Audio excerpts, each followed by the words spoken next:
இப்ப நமக்கு எதுக்கு இவ்வளவு காவல்துறை பாதுகாப்பு? நம்ம தான் நாட்டுக்கே பாதுகாப்பு. எப்படி தேவையில்லை.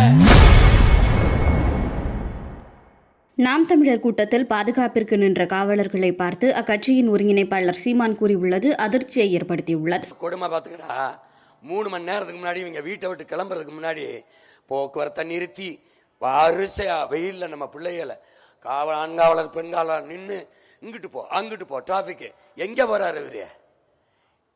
கோடுமை ஒரு நாள் அதிகாலையில் விண்ணூர்தி நிலையத்துக்கு போக 5 மணிக்கு வரேன், வரிசை என் தம்பி வணக்கம் பண்ண என்ன நேரத்தில் நின்றுக்கிட்டு இருக்கேன்னு கேட்குறேன். அண்ணே சைக்கிள் ஓட்ட வராங்கண்ணே, டேய் வச்சு வெளுத்து விட்டேன் பாரு. சைக்கிள்ல இந்த பக்கம் போறாங்கன்னு மொத்த போக்குவரத்தையும் ஒரே பக்கம் திருப்பி தேசிய நெடுஞ்சாலையில ஒரு பக்கத்துல போக வர நெரிசல் வராது, விபத்தான யாரு பொறுப்பு? அதுக்கப்புறம் தான் ஓட்டணுமா போய் பூங்கால ஓட்டு, விளையாட்டு திடல்ல ஓட்டு. எப்படி இருக்கு? இப்ப நமக்கு எதுக்கு இவ்வளவு காவல்துறை பாதுகாப்பு? நம்ம தான் நாட்டுக்கே பாதுகாப்பு. எப்படி தேவையில்லை, தேவையில்லை. இங்க பாரு, இவருக்கு பாதுகாப்பு கொடுக்கணும்.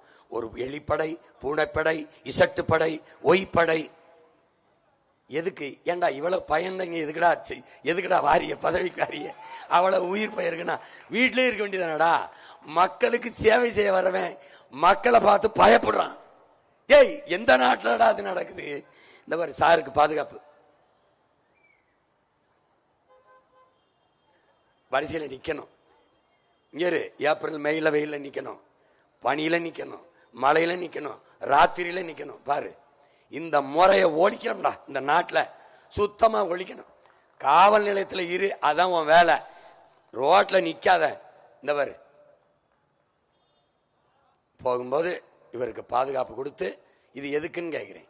இப்ப என்ன உங்க அண்ணன் கேள்வி கேட்கிறோம் மயன், இந்த தேர்தலை ஓட்டு கேட்க போகும்போது என் ஆத்தாக்கெல்லாம் இப்படி ஆரத்தி எடுக்கிறாங்கல்ல, அந்த இதுக்குள்ள ஆசிட்ட ஊத்திடுவான்னு நீ எப்படி நீ நம்பாம போய் கும்பிடுற? பக்கத்தில் நிக்கிற நீ ஆசிட்ட வச்சு அந்த சூடத்துல கொளுத்தி விட்டான்னா என்ன பண்ணுவ? அப்ப பயம் இல்லாம நிக்கிற பல்ல அடிச்சுக்கிட்டு. அப்ப அதிகாரத்துக்கு வந்த பிறகு அதே மக்களை, உனக்கு வாக்கு செலுத்தி தேர்வு செஞ்ச மக்களை சந்திக்க எதற்காக பயப்படுற? எதுக்கு பயப்படுற?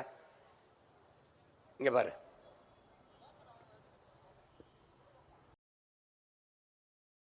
செய்திகளை உள்ளது உள்ளபடி தெரிந்து கொள்ள ரெஃப்ளெக்ட் நியூஸை சப்ஸ்கிரைப் பண்ணுங்க.